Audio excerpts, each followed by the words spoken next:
Welcome to our channel. Today we how to set up Nest Thermostat step by step clearly. Start by gathering all necessary tools and materials. Ensure you have the Nest Thermostat and a compatible installation manual. Turn off the power to your heating and cooling system at the circuit breaker. Remove your existing thermostat cover carefully. Take a photo of the wiring to reference later. Disconnect the wires from your old thermostat. Label each wire using the provided labels if available. Remove the old thermostat base from the wall. Install the Nest base on the wall using the provided screws. Ensure it is level for proper installation. Connect the labeled wires to the corresponding terminals on the Nest base. Push the wires back into the wall gently. Carefully attach the Nest display to the base until you hear a click. Restore power to your heating and cooling system at the circuit breaker.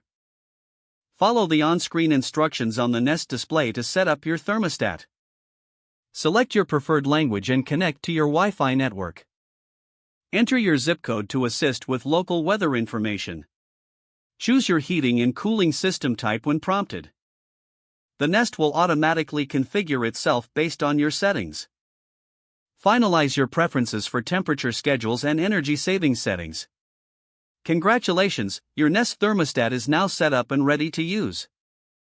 If the page does not load, refresh the browser or try again in a private or incognito window.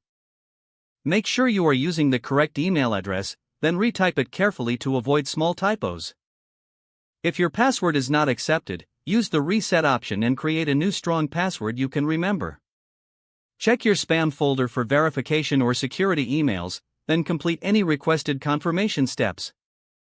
Enable two-factor authentication if available to improve account security and reduce unauthorized access risk. After signing in, review your profile details so your contact information and settings are accurate and current.